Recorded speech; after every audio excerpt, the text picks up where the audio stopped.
All right, good morning, everybody. How's everybody doing on this fantastic Tuesday morning? We're going to take a look at Bitcoin and a few other assets, see what's cooking out there. Well, Bitcoin's currently bouncing off of the daily resistance. We've broken out, but it still doesn't look like anything but just a pullback from the original move lower. However, you are above the 50, you are above the 21 on the exponentials. So, I mean, it's starting to take a more bullish posture than a bearish one, but I do definitely want to see how it reacts around here because this was the highest high since this down move was put in. So, liquidating that, I don't see why it would need to go any higher if it does close higher today than this daily resistance. You can see yesterday we already did close above it. I mean, a second consecutive close above daily resistance would potentially mean that we'd be watching for bullish entries instead of bearish entries.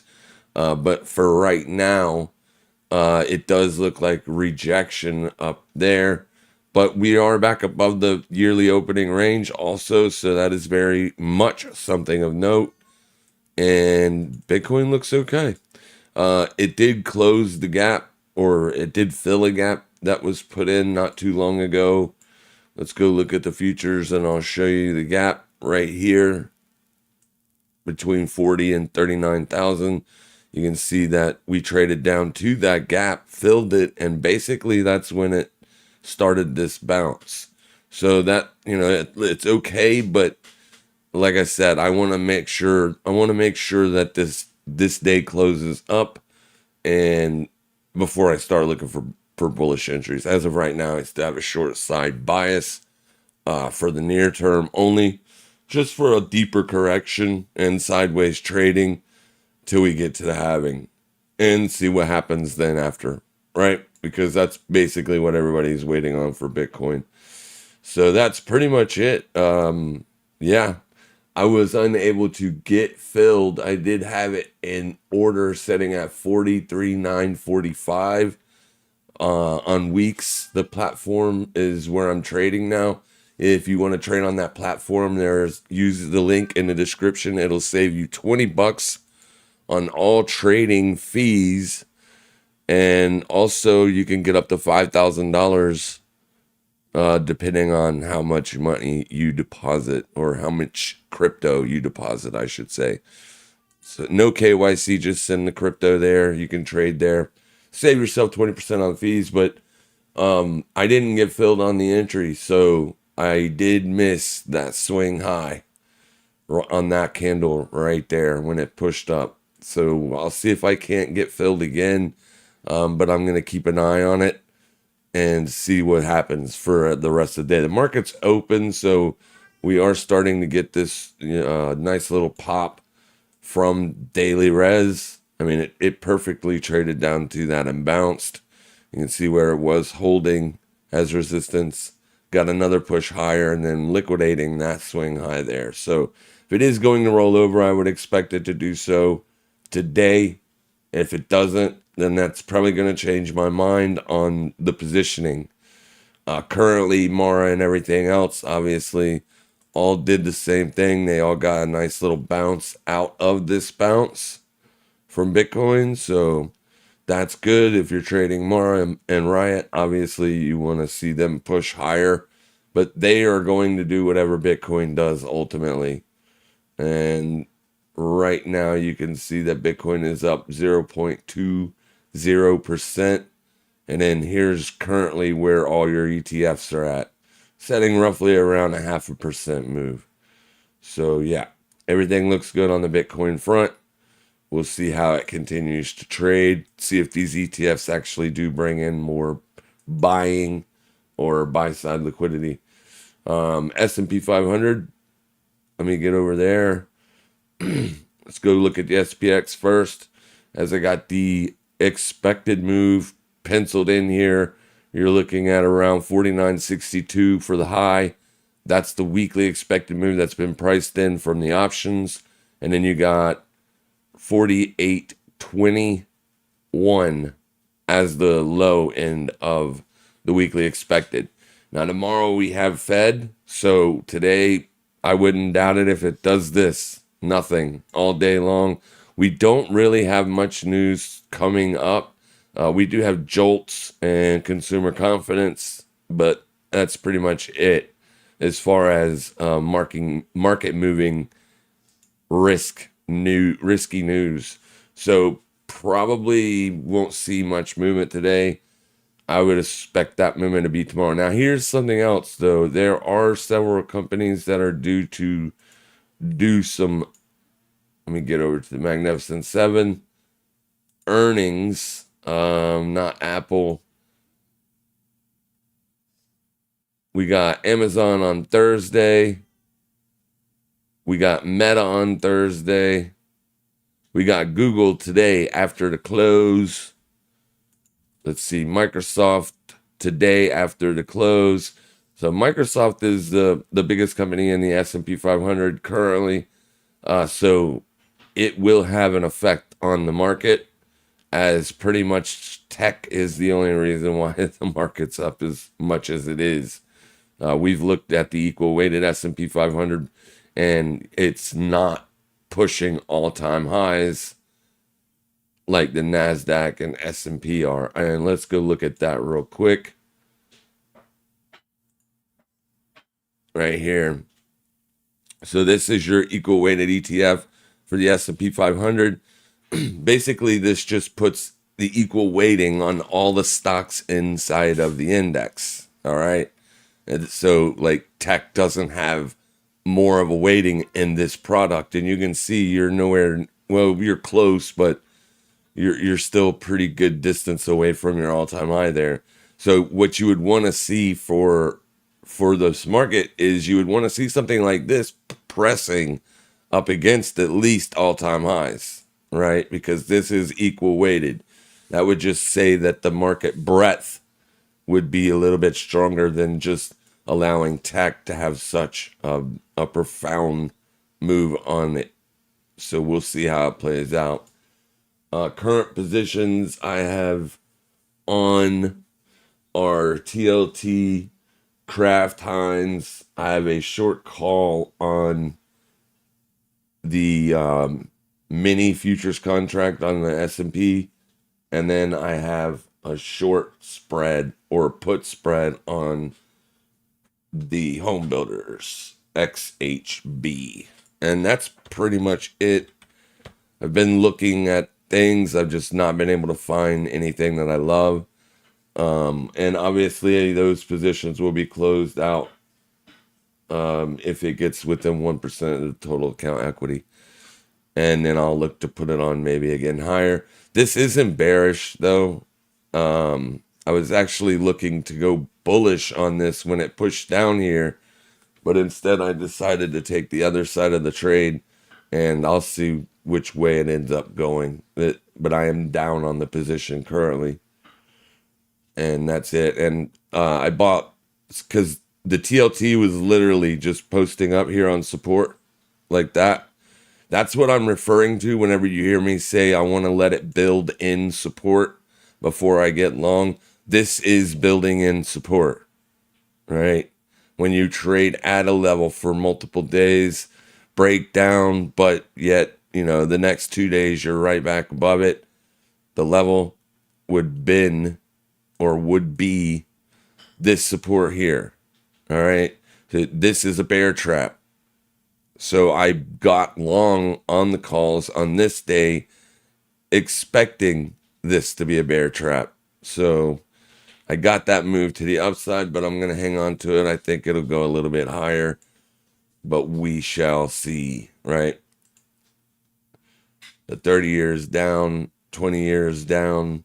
So everything's down, which is good for bonds. So bonds are finally getting a little bit of a break, if you will. The TLT is the 20-year. This is the 30-year bond here. You can see it's found some support right there. Beautiful test of support, and you're pushing higher. So we'll see if it ends up being something like this, and then we get another leg lower. But as of right now, you did close above daily res. Next area of resistance would be 123.04 on the 30-year. So everything is looking pretty good out there. Tesla bounced pretty hard. I know Brian took a position on this yesterday, and he obviously did pretty good. Today you're gapping up, but moving lower. So, all right. So that's that. Maybe Tesla fills the gap. Maybe Tesla continues to go up. I don't know. I know they missed on earnings, and that's what caused the breakdown. But it had already been breaking down. So I was expecting it probably to go lower. This is a wedge here. If you take away this candle, because this candle was just nothing more than a bear trap, gapping down under the wedge and then getting right back up, testing the high, coming down here, setting that low. So that's why I got it following in there. And then clearly you can see these two tags. And then on the third tag there, did act as resistance, getting back above the channel, dropping back inside of it is not really ever a bullish signal. So we were kind of, not really bullish on it after that happened. That's typically a pretty good sign that you're going to go lower when you breach out of a channel and then just reject hard. So we'll see if it continues to go lower. I have a support at 164 and 179. So we'll see what happens there on Tesla. If you want to trade it because you think it's going to go up, if it's going to fill the gap, then the levels to watch near term today would be yesterday's close at 190.93. You would want to see it trade down to that intraday and then find support there. And that would be right here. We'll see if that happens. What else? Oh, USD CHF is a short trade that we've been monitoring. You can see that it is moving to the downside, but it's not moving to the downside as quickly as I would have wanted it to. But we'll see if it continues to move lower. DXY unable to break out, even though many days we were trading above this area. It's just simply 2023's yearly opening range. It's acting as resistance. I thought for sure we were going to break out because this does look like a bullish wedging formation or a bull flag, if you will. But the dollar is in a downtrend. It's currently up above the 50, so it did look like we were going to get that breakout, but it looks like the market is just waiting for the Fed speak, and then it'll probably either give us that breakout to the upside, or if we break down under support here, we'll look to short it by, getting long Euro USD, because I can't trade the DXY. So I would be looking for longs on this. I have a daily support setting roughly at 1.08. So we'll see if that holds as support. We took out yesterday's high already. So I'm not long yet, but I will get long if we get a retest of that support and it holds. Like I said, Fed tomorrow. We got earnings out of two major tech companies, so that will affect the S&Ps. But I'm not really expecting it to affect the euro, right? I'm actually waiting on the Fed for that. And then we have NFP on Friday. So a lot of potential market making or market moving news out there this week. We expect the Fed is probably going to be dovish tomorrow, but with a side dish of hawkishness. I can't really explain it. But I don't think he's going to come out and just be like, oh yeah, we're cutting for sure. I don't see him saying stuff like that, but he's just going to be data dependent moving forward. And I can almost promise you the market wants 6 cuts. It's not going to get 6 cuts. 3 maybe. I don't know. We'll see. Because the Fed really, they don't need to cut just yet. I mean, the inflation is moving lower. The PCE showed us that we did get a little bit lower of a print, but headline CPI was higher. So they want to see that headline CPI number down. to 2%, but it ticked up. They don't like that. So, yeah, we'll see what they do. But we know that they're probably not going to do anything tomorrow. So let me go over here to bonds. Let's go look at the yield curves. See what they look like. So here's the 10-year, 3-month. It was starting to do a little steepening here, but we are pulling back. And then the 10-year, 2-year, same scenario. It almost got a nice breakout there, getting back above 0%, but struggling to do so. So we need these things both to basically go back up, get into positive territory. And then once that happens, we'll see if a recession shows its ugly face or not. So, yeah. Now, if the Fed comes out and does cut, that's probably going to push the market into overdrive. Probably see the dollar drop. But I don't think you're going to get that. The market doesn't either. We'll go check Jan 31st real quick and see what, 97% chance that they're going to do nothing in tomorrow's meeting. So, yeah, I'm not really expecting a whole lot of movement today out of the markets based on all of that.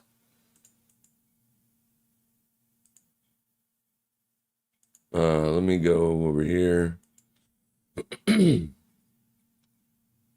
XLF just absolutely I can't believe the thing is still moving to the upside.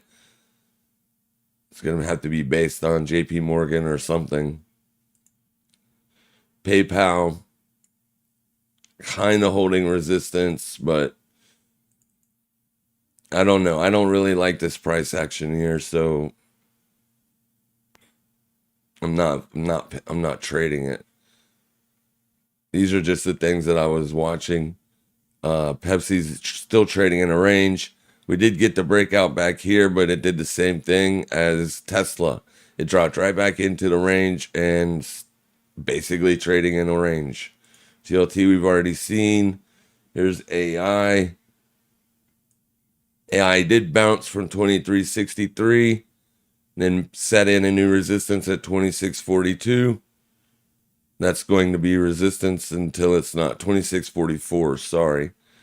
But yeah, this is still a heavily shorted stock. Let's go to FinViz. We can take a look at it.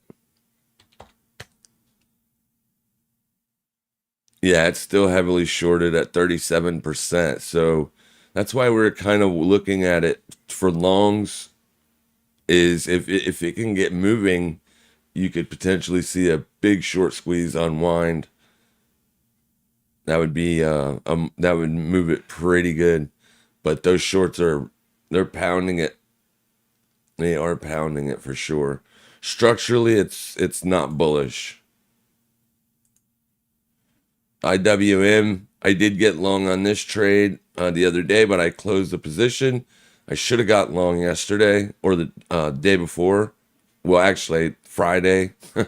I keep forgetting today's Tuesday. Should have got long on Friday when we had the close. It did close above support.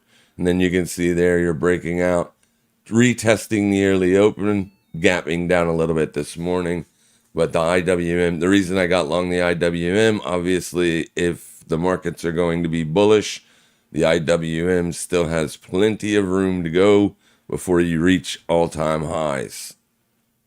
Whereas S&P and NASDAQ have already taken out all-time highs and are making fresh all-time highs. DocuSign still holding support at 61.26. That's the level I said to watch. As long as you're not closing dailies under that, you could potentially watch this for a bullish breakout. It's still, kind of doing nothing there. This I was short, but I took profits on this day here. I shorted it up there, took profits there. Then it bounced. This was just a short covering rally because now you can see that it looks like the shorts have reloaded back up at daily res 75.77 as you are pushing back down to support there. Zoom. This is somebody else wanted me to keep this. but it's not doing anything. Still not doing anything. It is holding support at 66.90. So that would be the level to watch if you were looking for longs. You would want to make sure that you don't get any daily closes under it.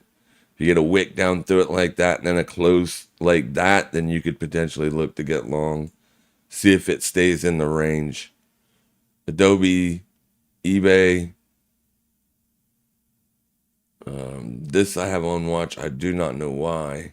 In phase, they've got earnings coming up anyway, so wouldn't mess with this. But this is probably going to go lower as they are not profitable yet.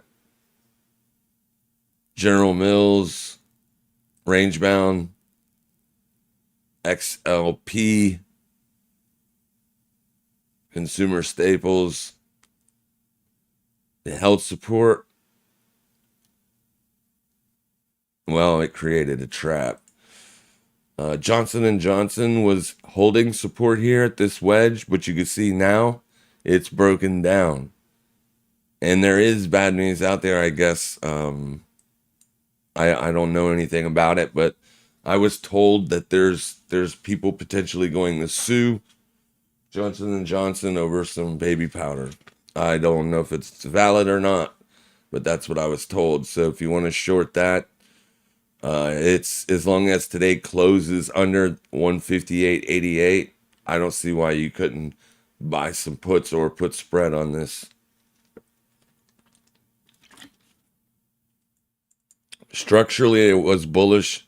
We were looking for support to hold here. It did, but now it is breaking down.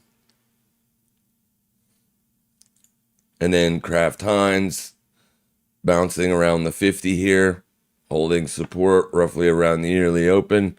I'm looking for support to hold and for this to get another rally. That's why I'm long that. And then the China trade, FXI. It did ultimately bounce from being oversold up to 23.01, but you can see the sell side has came right back. So what little bit of a pop you did get there based on rate cuts from China, they did a 50 basis point rate cut, and they also injected about 300 billion stimmy money. They're trying to get this market to turn around, and it's a struggle. So yeah, not much doing there. Current level to watch would be this candle's close, 21.54. That would be support. If that area holds, you could potentially look for another bounce, but like I said, you're not structured bullish. So typically you want to stick to the trend whenever looking for trades. ETH USD, yeah, we can go look at ETH.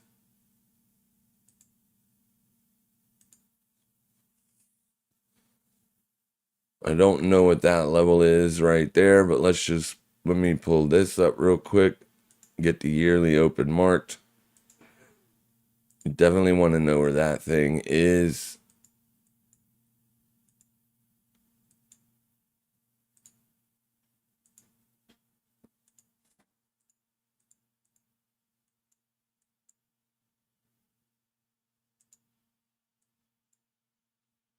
ETH isn't looking so great.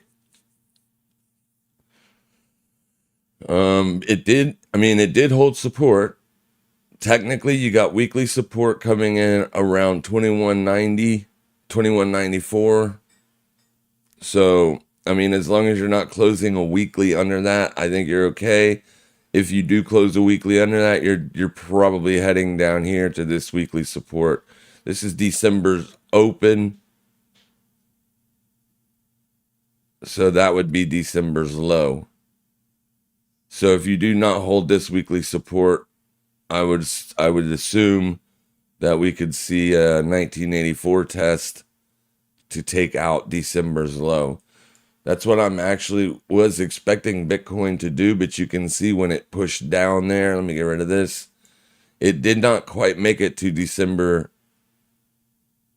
December 2023's open, which is just last month, but That's what I was looking for as it was going down. I was looking for a test of December's open, maybe take out the low,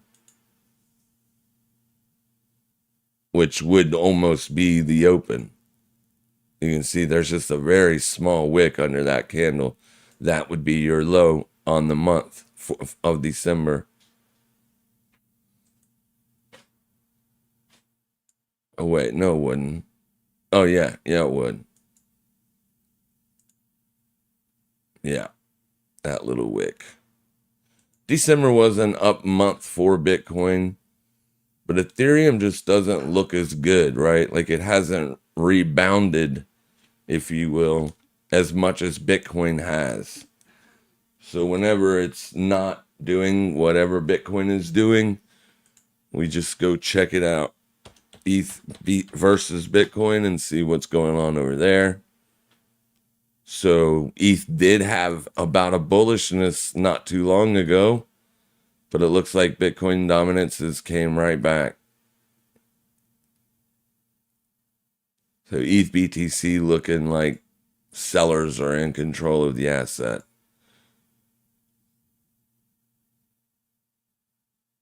Yeah.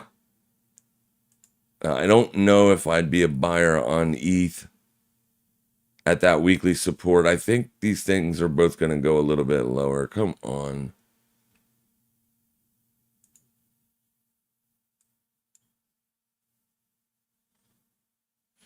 Yeah, I don't know.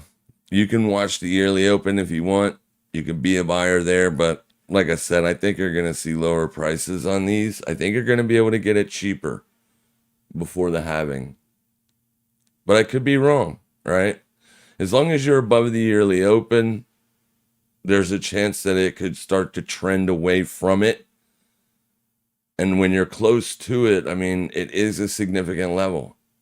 Last year, I bought Bitcoin on the day, January 1, and it ended up being a very good trade, right? Straight up. I don't know if you're going to see that again. I mean, obviously, you're just chopping around the level, but it is a significant level. People will either buy or sell at this level. It just depends on which one wins. If we start closing dailies under and start taking out supports, then I would expect it to take out 2053. Bitcoin up or down? Well, today it's up, but we don't expect it to stay up there. We're just watching it. If you look at this leg to the downside and retrace that, I mean, we can put a fib on it. You're just retesting the midpoint of this major move low from this swing high to this swing low. It's not a major move, but it is currently the major move because that is your yearly high. 2024's high. 2024 started there. You set the yearly high. You broke down, broke back above the yearly open. But this is the key. Does it get bullish continuation from the yearly open? The longer it chops in this area, the more short I will start to get. I want to see it push away from this level and maintain that bullish posture. So it needs to get away from this level. The longer it stays near it, the more suspect I will be as far as, bullish continuation. It's just basically Bitcoin has trended really good in that manner, right? I have an old chart on Twitter that basically shows you that Bitcoin does really good at trending either to the upside or to the downside. But everybody expects this year to be a bullish year based on the halving alone. And the fact that we got a bunch of ETFs for the spot price. But just mark the yearly opening range and keep an eye on that.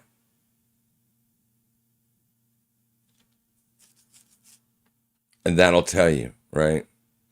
bullishness away from this level, 2024 yearly opening range, could suggest that we're going to see a move higher. But if it remains weak and trading sideways and choppy, then it's going to look more like what happened in 2022. Right? There's your yearly open, 2022.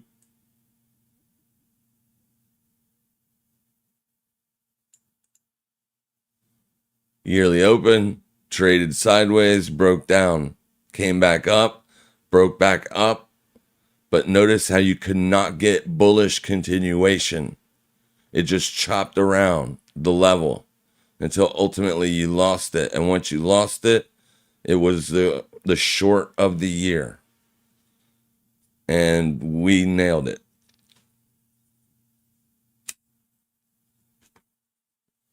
I told people on a live stream when Bitcoin was trading over here to do the exact same thing that I'm just saying right now. If this does not get bullish continuation from this level and start to push away from it, if it trades around it for a week or two, then I would expect it ultimately to break down. That is how I feel about it right now. If it trades sideways around this level, this yellow line right here, this one, then I would expect it to break down. Now, it doesn't mean that it needs to trend lower for the rest of the year. It could go down, set a low for 2024. We get to having in April, and maybe a couple rate cuts, or at least one rate cut by then. I think Bitcoin could see a move to the upside. You got to assume that this move higher was pricing in the rate cuts, as all markets are forward looking. Price moves based on speculation in the future. Can I check a 0 USDT?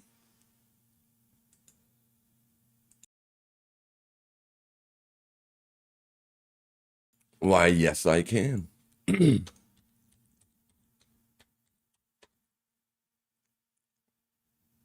think you said MEXC. Yeah. All right, here we got a 0 USDT on the MEXC platform.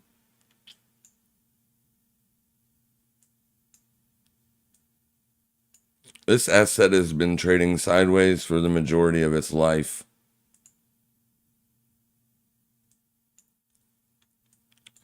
It's currently trading under a yearly open.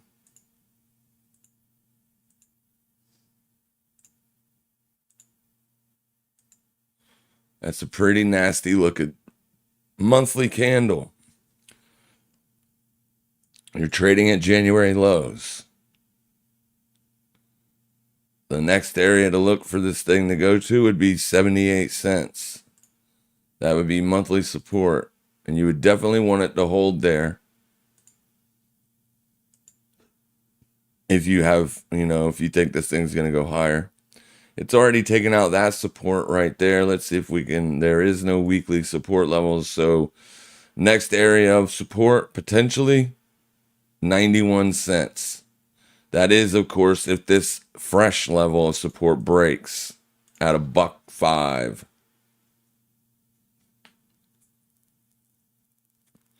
Close it daily under $1.05. I would expect 91 cents to come into play. Yeah, that's a nasty looking month. You set in a monthly high and immediately rolled over, and you've just been trending lower all month. There's no reason for me to expect that would change, except for the fact that maybe buyers show back up once it gets into the overbought or oversold territory. But just be aware of fake out wicks like this. I mean, there was plenty of bullish divergence there on the daily time frame. So that would have been a buying opportunity. See if something like that happens again. If you got down to 78 cents, I think you would definitely be in oversold territory.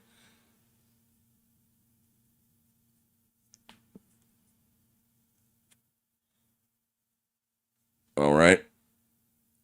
Afternoon, Mr. Oldrup. And GB says, thank you. You are welcome. Sol USDT. Absolutely.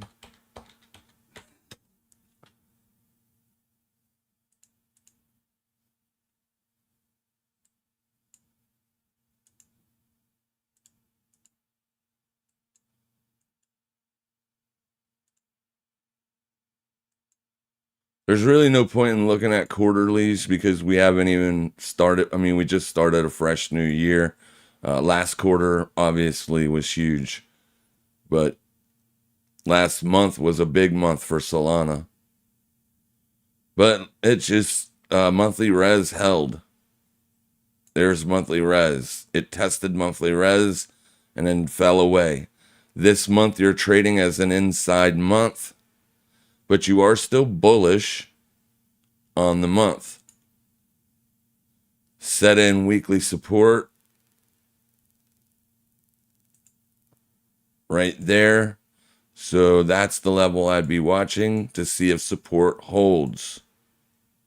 It did hold. You got a breakdown of it here, but that's a weekly level. That would have been Monday's candle. So that weekly support held. Breaking down, it doesn't matter as long as the month or the next week closed back above. It did. So your weekly held support. Would I buy it up here into resistance? No, I would not. The place to buy this would have been in this area down in here from 80 to 90 cents.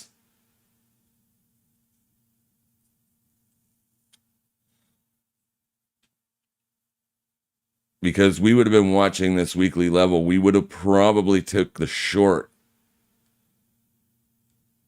on a retest of weekly support. And obviously that trade would have worked out for one day only. Because the next day you broke out. So this would have been the clue to switch the bias to look for short side entries. We probably would have been looking to be a buyer on this day. But that's it. There, you can't buy it now.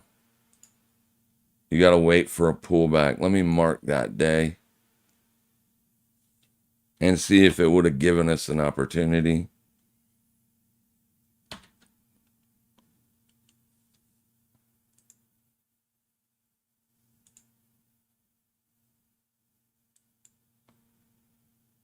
It did.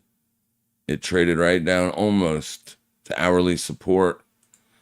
So we would also call that hourly demand. So the opportunity to buy Sol would have came in roughly around the Asian or the London session open. So yeah, Americans, unless you couldn't sleep that day, would not have been able to get involved in this. But Londoners had a fantastic opportunity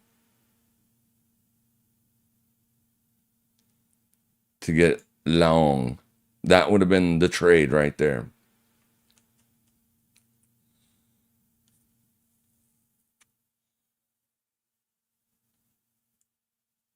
Obviously, I'm saying this in hindsight, but this is how we trade, right? This is what we look for when we're approaching these things.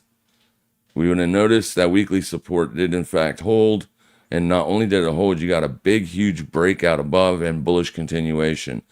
So we would have been watching this candle's close and open for potential entries. And as low as 89.44. But that was the trade. There is no trade to take on it now, in my opinion. It's already made its move. And you are testing daily res right now. Weekly resistance is all the way up there to 112.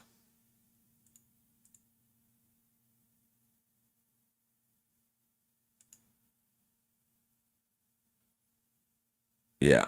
No, I wouldn't buy it right now.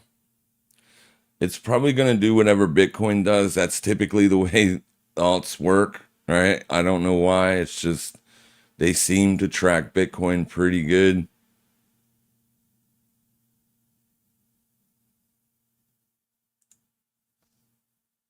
Bitcoin dominance is chopping around sideways. So with it pushing up like that, I would assume it's going to track Bitcoin.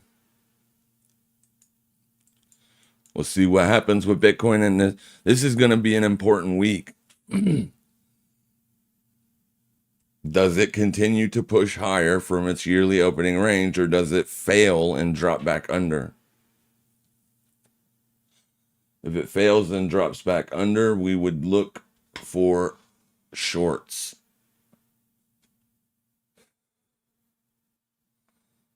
Corn USD. Is that an actual thing?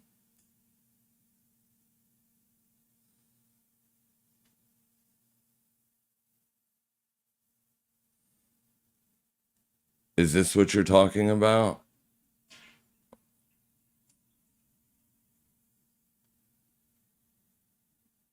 Are you talking about just corn?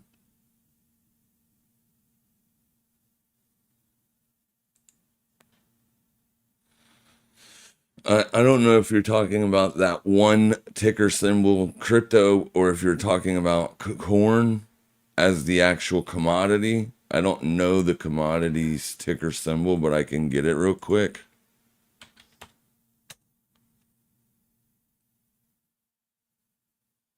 ZC. So it would be on tastytrade, it would be /ZC. On this platform, it would be ZC1 exclamation point. And it looks bad. Commodity. Okay, got you. All right, so this is the actual futures commodity, actual corn prices. Now, this is delayed data, but I can get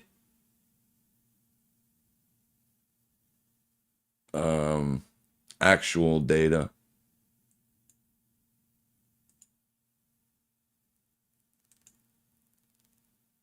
But I mean, it's only delayed by 15 minutes, so yeah, I mean, it doesn't look great.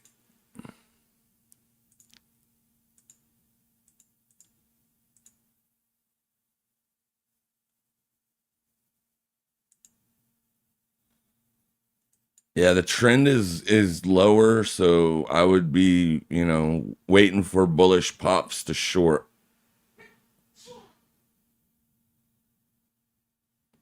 Like there was a perfect opportunity there. But it is getting stretched out, right? You can see that it's losing momentum to the downside. That doesn't mean it's a buy.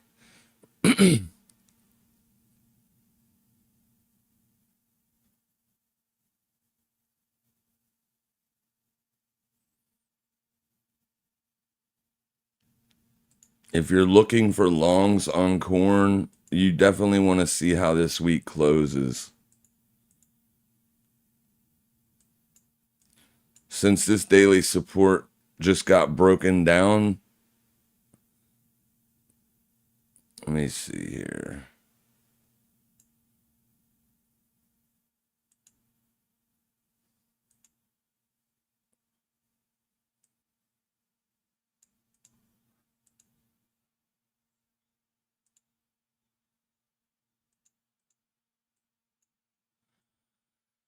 You just had a fresh breakdown of daily support right there, and it looks like you're retesting support to see if it wants to act as resistance. This is weekly support here.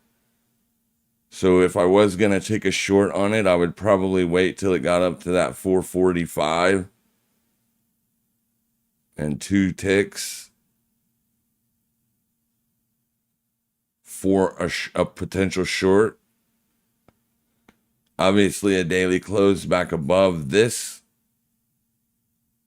could mean you would be watching this support down here for long entries on a retest.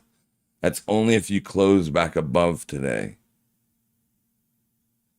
Corn's pretty volatile, though. I mean, that was a hell of a gap up. No, that was a contract adjustment. Never mind.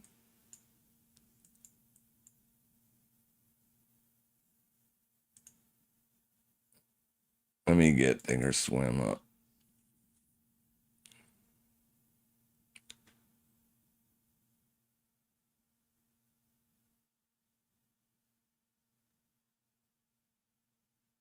The way I found corn was I just went to barchart.com, bar chart, singular, not charts. Bar charts is another website, barchart.com. And then just go to futures and you can get all of the ticker symbols for all the futures, soft and hard futures.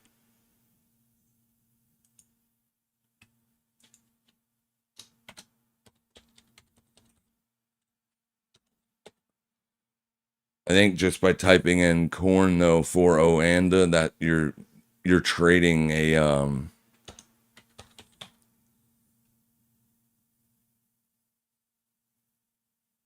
boop boop boop boop boop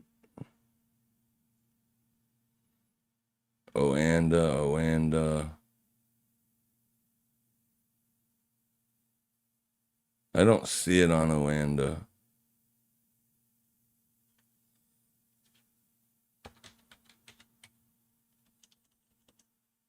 Yeah.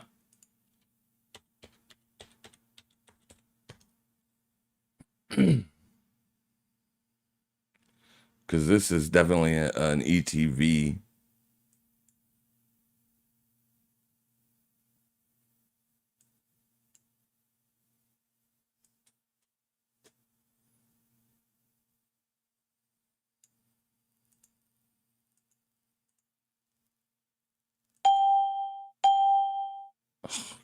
Move.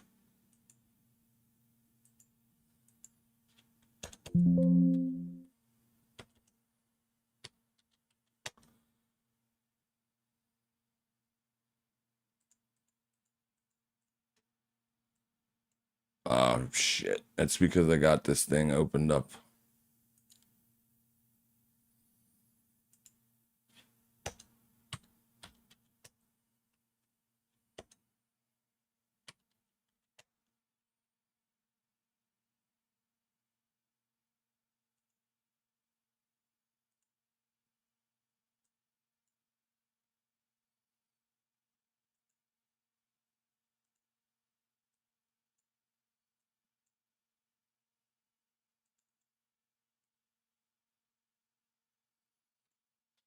Yeah, the support seems to be about the same. It looks a little bit stretched out to the downside, to be honest with you. But I mean, at the same time, it could potentially be a buying opportunity. Just, watch daily support at 441.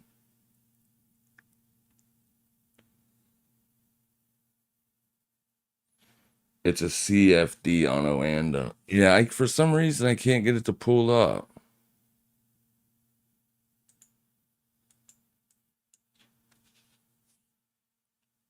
When I type in corn, I don't get it.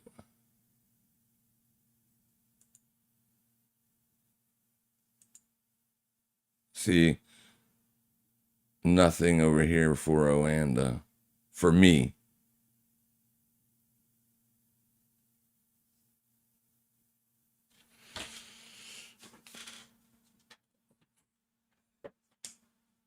Yeah.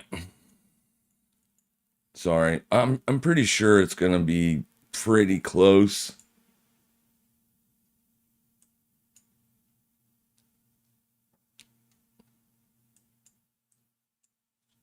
But I can't find it on Oanda. Good morning, Run DMC 555.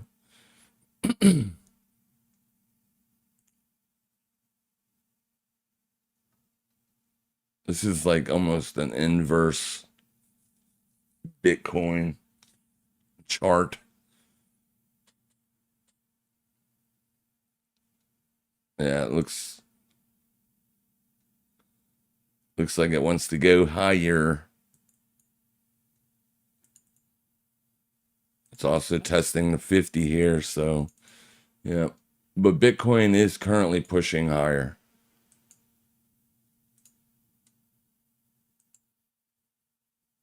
Trying to, anyways.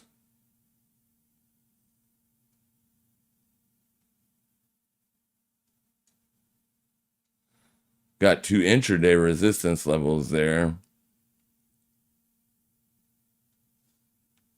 Nice little bullish engulfing there off of daily res.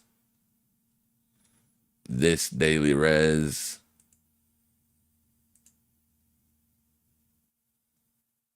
So I don't know if I would take the short with that look. I mean, you got to think that people that shorted this right here are not liking this look. But as long as you don't close an hourly above that, then you can potentially look for the short. Or this level here even.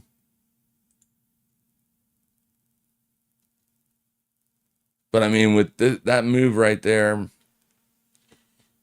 it's a little bit tricky to analyze.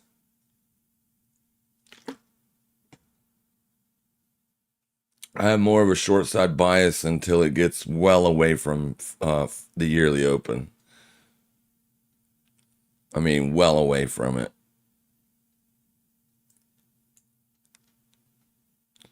I mean, I got 2022's yearly opening range marked up there as well. But I mean, it didn't really hold as resistance or nothing. So, but this year's open is definitely relevant. You can tell because price is basically trading right around it.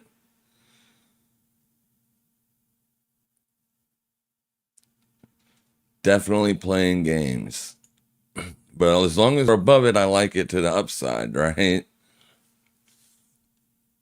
But I need to see bullish continuation. Couple big bullish days would be fantastic. And then on a bearish day or two, we could look for potential longs. I mean, yeah, potential longs.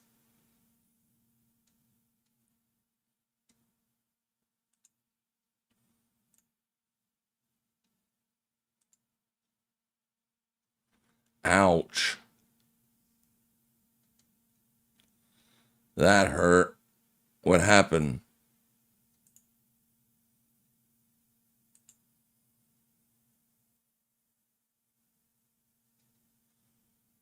Ugh. That's a nasty move lower there.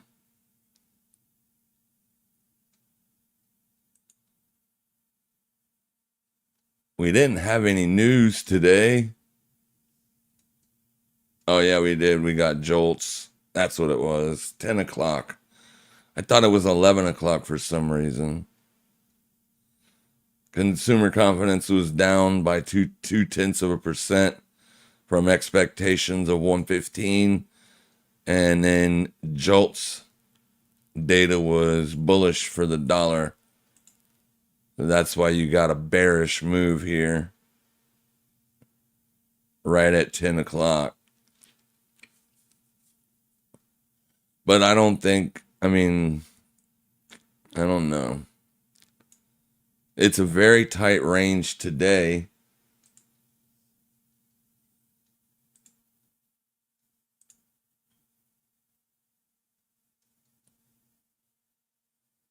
Today is the 30th. They have a $16 move currently priced in.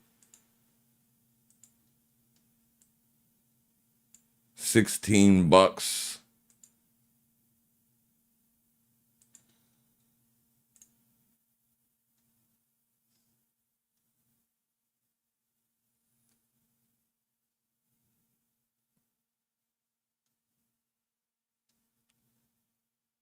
So you're only down 6. If this, once you get down 16, then I would probably expect a bounce. 920. So this is going to be your opening candle on the SPY. So that's your opening range, daily opening range. Trading inside of it.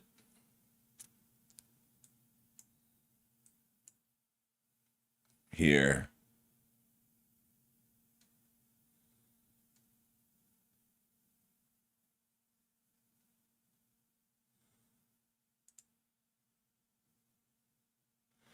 Right in the daily res and beep.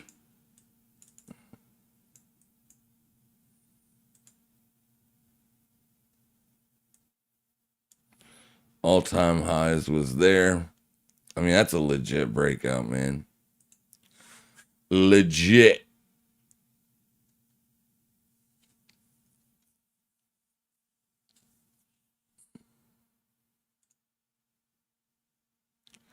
It's a very small range day today. Yesterday was a big range.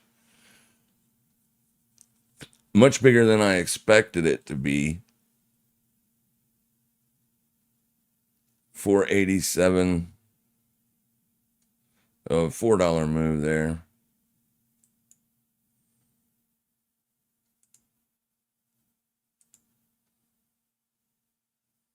Yeah, that candle in comparison to like just that is insignificant. But the TLT took it a lot worse. That's a big hit.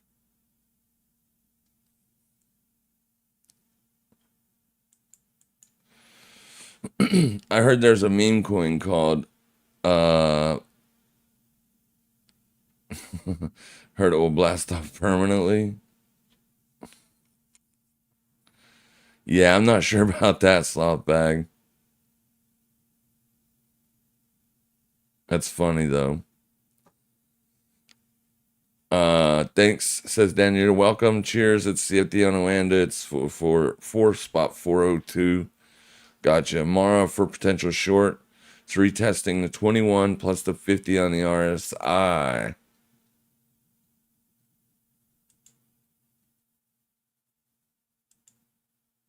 It's up 2% on the day.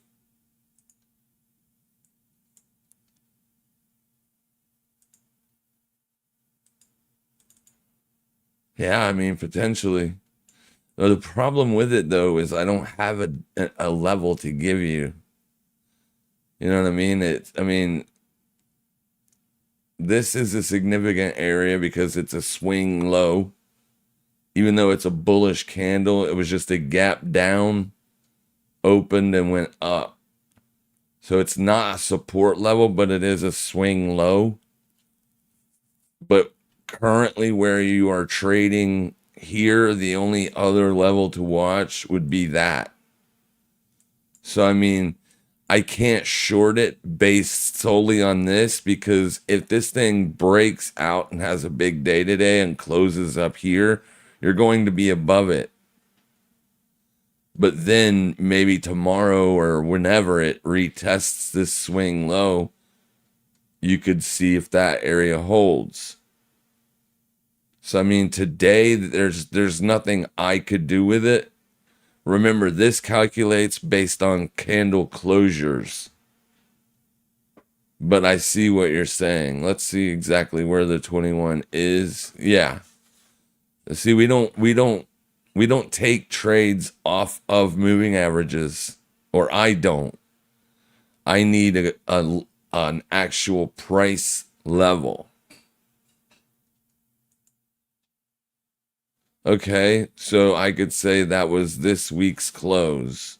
That is a price level.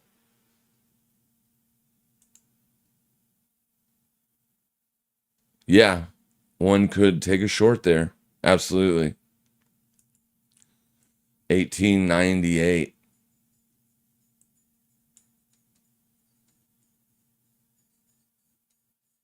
Bitcoin tested our hourly level to perfection.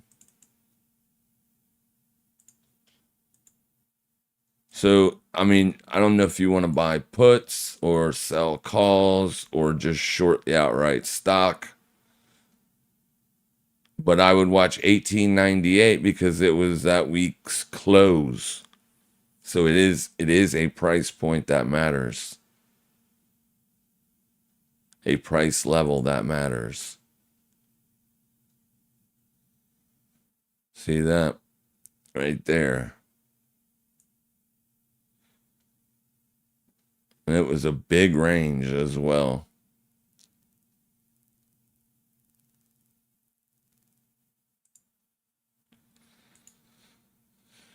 Yeah. If you start closing hourlies above that 1898, I would leave it alone. Because Bitcoin is basically doing the same thing. It's retesting hourly resistance right there. So if you start closing hourlies above, then that means you're going to be wrong on your short more than likely. You don't want to see, basically, in order for me to get short, I'm not when you see an hourly close above this point here. And that's 43, 530, 528. No, it's 43, 526. Yeah. So this is going to, just keep your eyes right there. And that's like, and whatever Bitcoin does, you're pretty much going to have the same movement on Mara. CLSK is up 4%.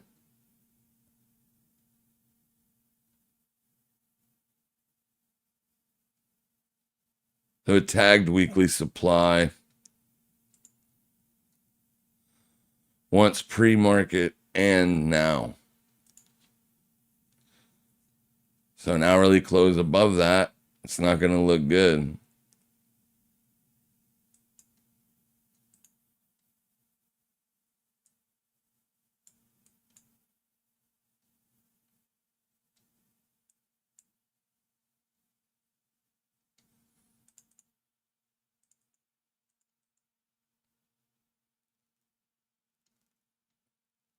Yesterday you closed right on the 50.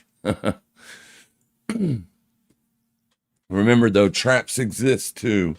So even if you do close it daily above the 21, that doesn't necessarily mean that tomorrow it won't be bearish, right? We got all week. Today's just Tuesday to take a short entry on Bitcoin if it wants to go lower.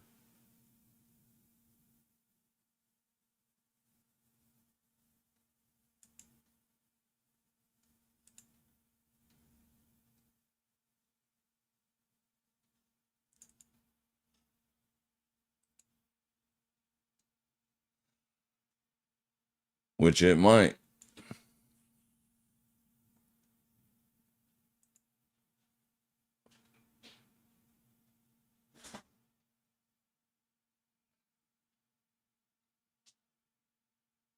That level on weeks is 43,597. This level here. 43,597. You might as well call it 43.6. We'll keep an eye on it. First time under the RSI since 2020.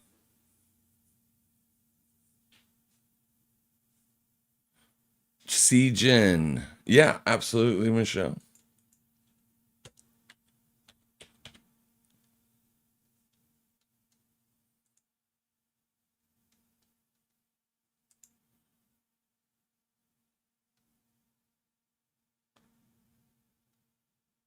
Wow, this thing is rocking and rolling. It's not moving as fast as a penny stock, but something happened.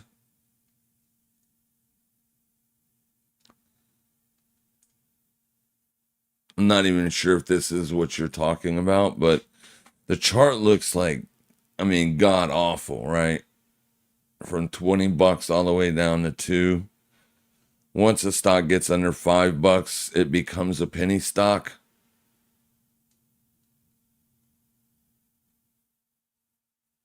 And that's why it was sold down into submission, because anybody that was holding this in their portfolio, money managers, by law, they got to sell it. Because it's no longer a good stock. But it's had quite a move lately. I mean, it gapped up from 72 cents all the way up to $2. That was a hell of a move there.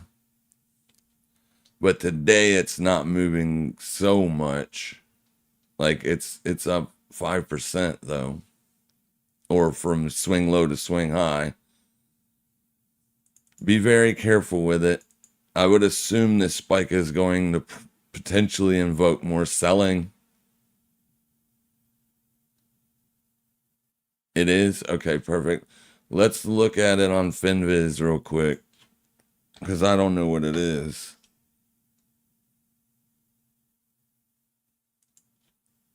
Just to see that short float. Probably doesn't have much of a short float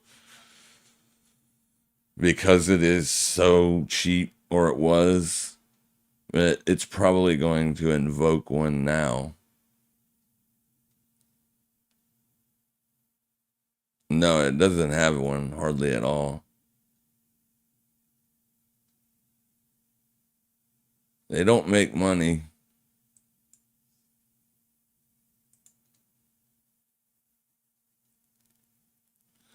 Like this would, I could see this being like a penny stock play, but that's it.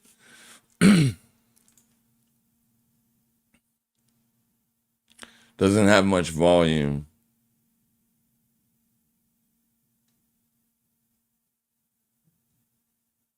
Yeah, I'd be careful on this because, like I said, think about all the people that weren't able to get out because once it got below $5, it dropped fast and hard.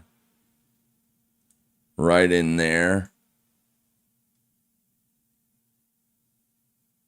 So there's $5.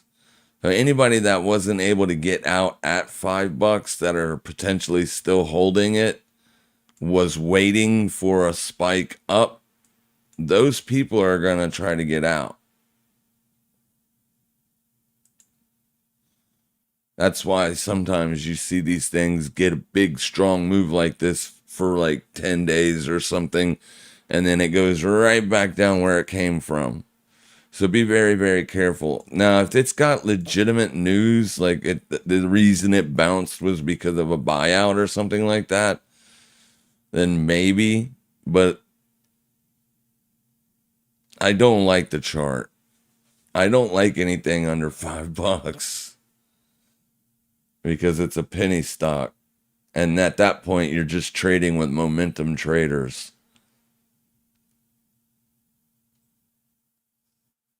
And it's not heavily shorted. So, like, you need heavy shorted stock in order for a short squeeze to continue to move up.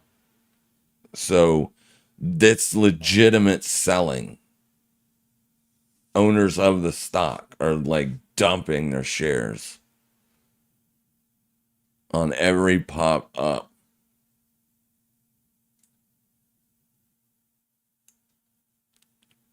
We'll see how it plays out, though. Just be careful with it. If you've done your research, your due diligence, and you think it's going to go higher from here, you could potentially buy it, but I don't know if I would. Risky, yeah, very, very risky. Basically, I don't know what the short float, or not the short float. We've seen that there is no short float. 1% short float on this. That means it's almost irrelevant. Like nobody's shorting it. So all the moves lower is legitimate sellers. Like company insiders, maybe people that used to work at the company, still work at the company or whatever, selling their shares. Or, like I said before, any prop firm or any kind of money manager that own the stock still, and they've just been waiting for a move up to sell. They will start selling into this. And legitimate selling is almost worse than shorts. If you had a massive short squeeze on it, then I would say, yeah, buy it, because there is a potential for a short squeeze, and short squeezes can last for many days, but nobody is shorting it. It's irrelevant. And you got to really pop to get on the radar. This day right here, it would have got on penny stock traders' radar because it gapped up 179%.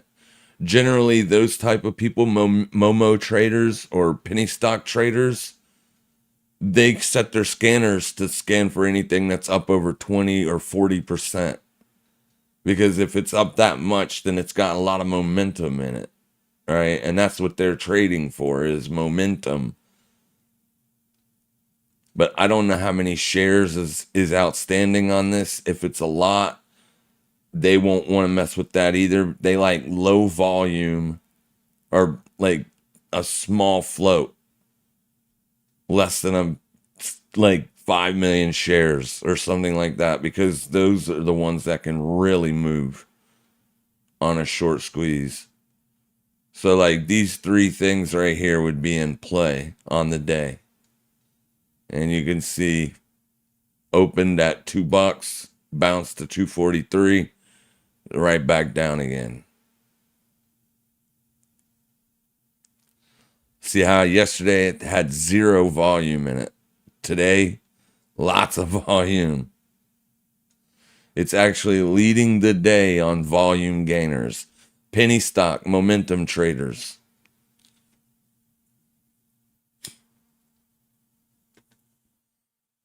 And those strategies are super risky, because I've watched stocks like this just in the split second, boom, right?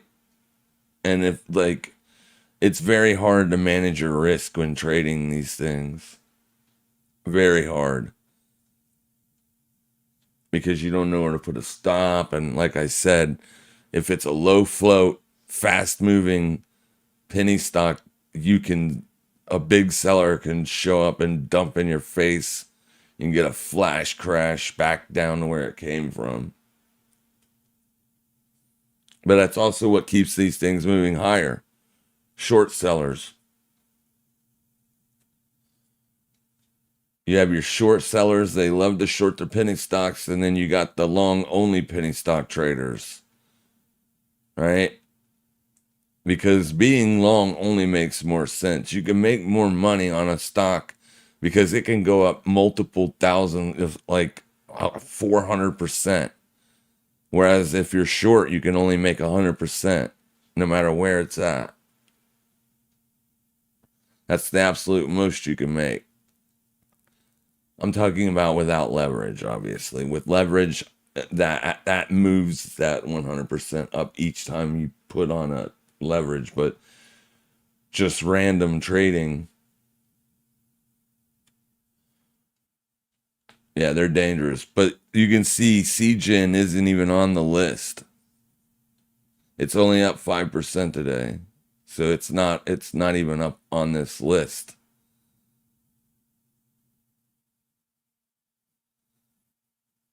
It's not in the top however many this is in volume either. I would leave it alone, Michelle. That's just me, though. Think Kathy Woods had it in her ARC fund? Oh man. Yeah, she's definitely got to get it. It's no longer in her fund. Once it got under $5, she had to take it out. She had to start unrolling the position.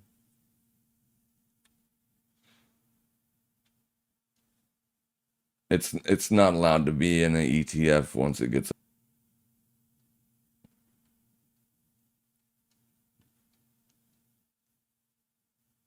if she, I don't know, she probably has personal money. Well, I know she has personal money, but maybe she put it in her personal fund.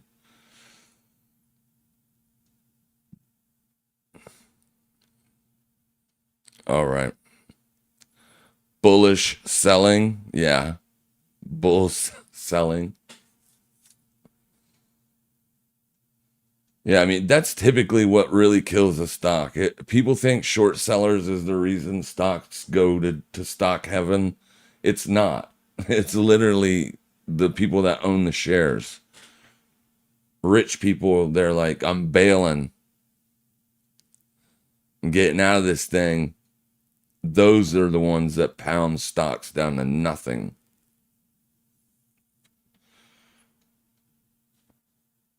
Uh, what's the most shorted stock right now? Riley, I think. This is the most heavily shorted stock right now. I wouldn't buy it. This company is really, really bad. I mean, Mark Cohodes is screaming that the owner should be in prison because it's like he does illegal things. But this is one of the most heaviest shorted stocks out there. There's no way I would be trying to sell this. This thing could rip up to $40 in one day easily. Because of retail, right? They all whoever follows him is constantly trying to short this thing. And it's got like over 50% short float.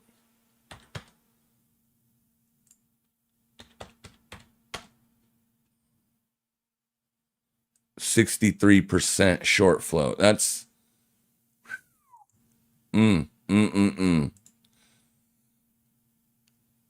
Yeah, if it gets up above $26, I wouldn't doubt it if this thing didn't go all the way back up to $30, $36 with that short of a float.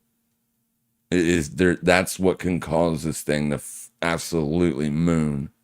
But then eventually it would go right back down because the company's garbage.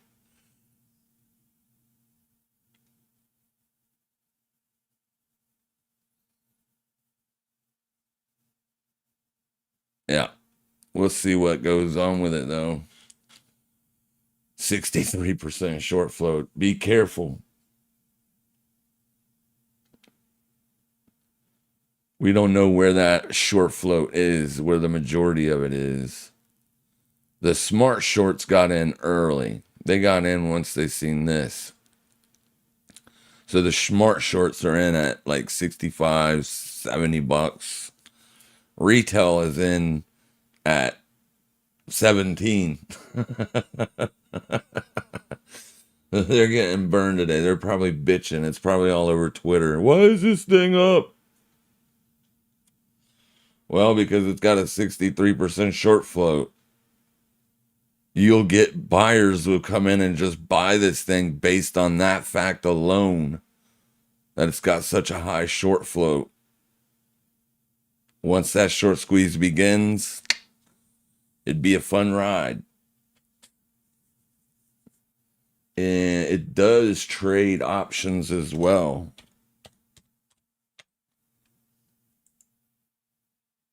It's even got weeklies. But you can see this is retail. Retail is doing this. Look at this short float. I mean, not short float, but look at the implied vol. Look at the prices. Not a lot of open interest or volume, though.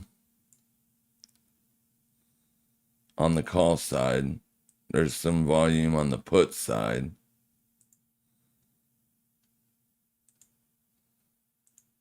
Maybe, yeah, I mean, like, I can't justify spending that kind of money on this because you're buying all straight up implied vol.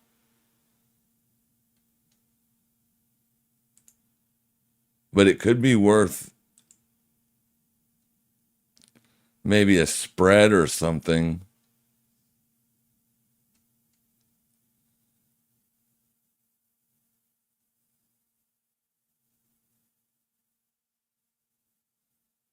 I'm trying to find one. Yeah, like maybe buy this and then sell that. You can get in it for 80 cents, but your max profit would be 220. And that's only if you do get the squeeze. So you're only risking 80 cents. If you do it that way, that's the way I would trade it. And it's just, you're just basically saying, I'm willing to bet 80 bucks that this thing is going to squeeze some shorts out. And then all you would need it to do essentially is get a little bit above 28 bucks, like up to here, and you'd be in the money, You'd be in the money pretty decently, and I could see that thing popping up that high easily.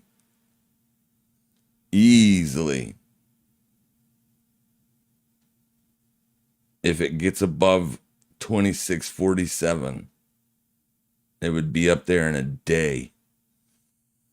It's got earnings coming up. I mean, I don't know why all these things are grayed out.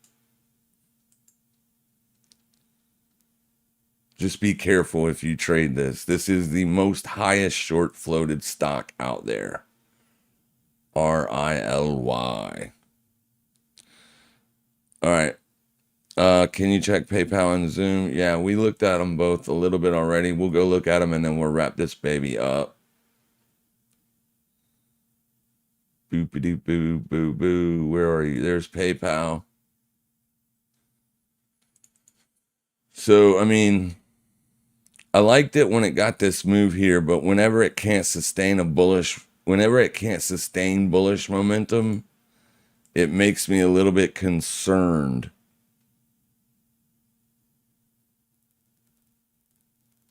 But technically, one could buy it as long as you do not close the daily under this, because this is the old resistance.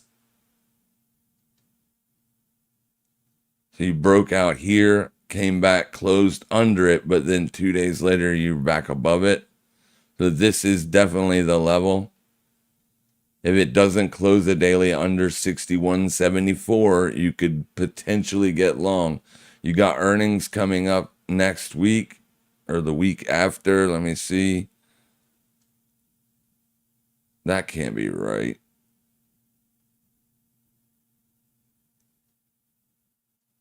Oh, I'm on the wrong month. Yeah, next week. You got earnings on Wednesday next week.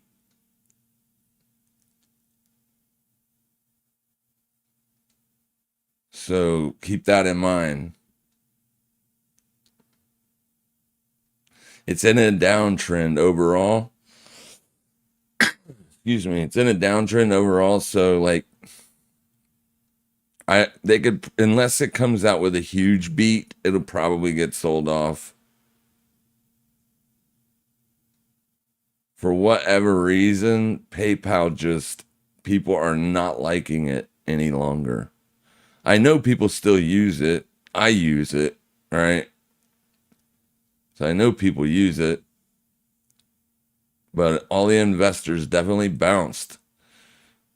Now you got the only people that are still holding this thing would be, company founders and a few portfolios here and there, but not many. But for since earnings is just so close, I wouldn't mess with it until after earnings. And then see where you are, right? See where you are. I mean, the near-term trend, this could just be a short selling or a short covering rally. Because once you squeeze this thing was trading at freaking $300 in its heyday, right? trading at 60 now. It's not great. And Zoom is the exact same way. Like, it was a heavyweight at one point in time, and now it's a lightweight. And I don't see any splits in there either. Now, this thing got all the way up to $588. 2020. Yeah, October 2020 is when it rolled over. And it's been dead ever since. It's in the middle of a range. Range is $75.10 down to $59. And you're kind of somewhere there in the middle. And now it's trading in a 2-week range of 66 and $70. To me, this would be more of a short. And I would have taken that short right there. Or close to it. So you could wait and watch it today, see where it closes. As long as it doesn't close above $68, you could short it. You could buy puts on it. Are the puts cheap or expensive? Let's go look. It's got earnings coming up soon as well. So you'd want to be out of it before then. But you can still buy the later dated. No, you're buying more implied volatility, but it's not bad.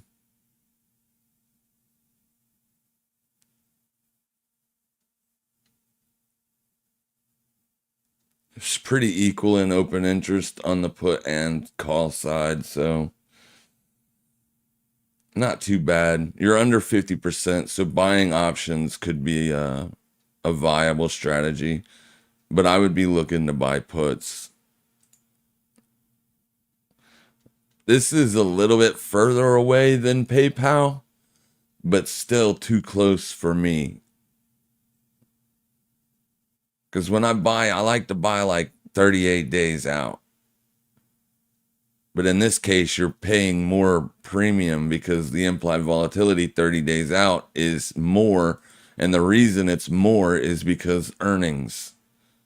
Earnings makes it harder for the options market to price the options after earnings.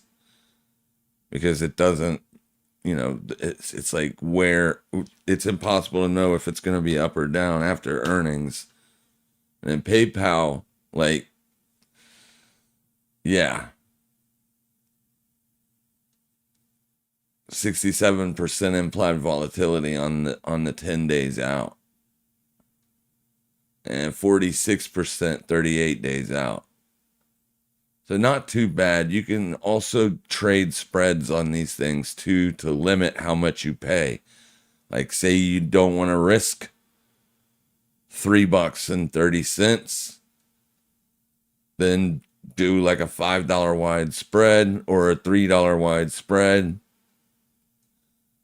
And the implied volatility works because it goes up. So that means you're buying a cheaper implied vol and selling the expensive implied vol. It's still a little bit too high. So you'd be risking $1.90 for a potential to make 311.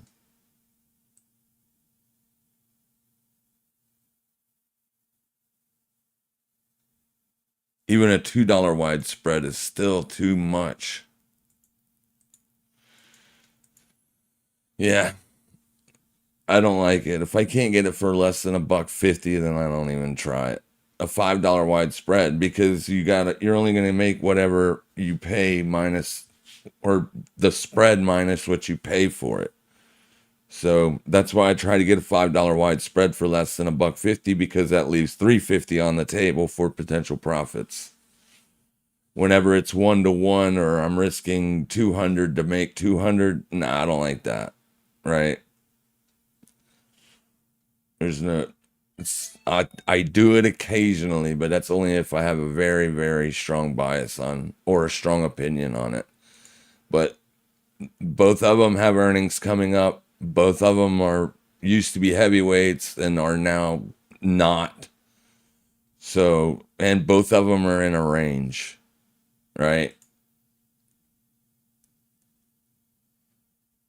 PayPal's more in a downtrend though than a range.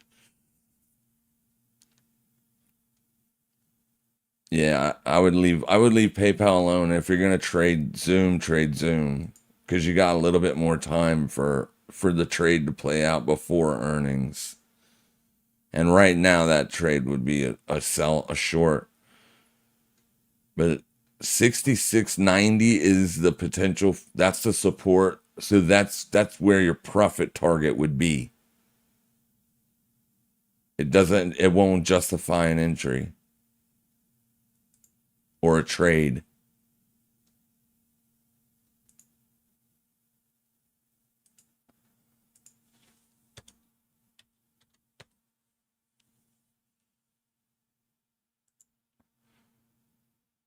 Yeah.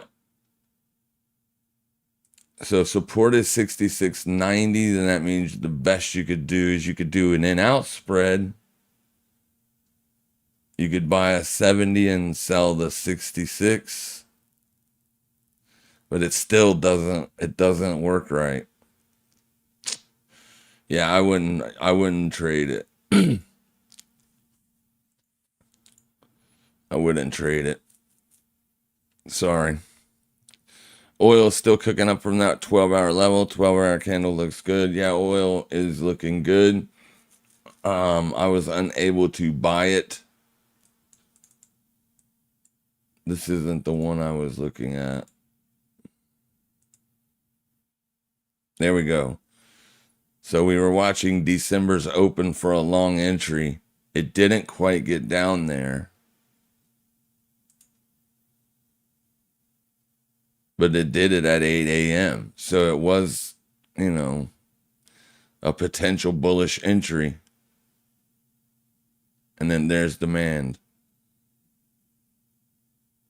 I didn't get in it. I was going to, but once I noticed, got around to looking at it, this candle was already up here at $76. So I couldn't justify going in to buy it unless I got a retest on the very next candle back down to this candle's close or open, and it didn't retest it. So I was going to just buy calls because that's a pretty decent pullback on something that just broke out. So oil just broke out of made fresh monthly highs here. This was your monthly high, fresh monthly high, pullback, breakout, boom, up you go. So now your fresh monthly high is up there. And you had a 2-day pullback. It's not quite a bullish engulfing on the monthly, but it looks good. You took out December's highs. Next place I would expect it to go would be around $81. But you nailed it. You nailed it. All right, we'll go ahead and wrap it up. I seen in the Discord that you got long because you were watching a 12-hour, you said, but it was pretty much December's open. But yeah, that's a nice looking candle. Nice looking candle, and it is a buy. It is structured as a buy. We got 3 U.S. soldiers killed. Yeah, I would probably be trying. I'm trying to get long oil. It's just like I said, I missed it. Got all these monitors and still missed the damn trade. All right. Thank you guys so much for being here. I'll catch you again depending on the internet, what it's doing tomorrow. If it's good, we'll go live during the presser, the Fed speech, see if we can't pull us off a trade then. But until then, make sure you guys trade safe, trade smart, and as always, happy trading, everybody.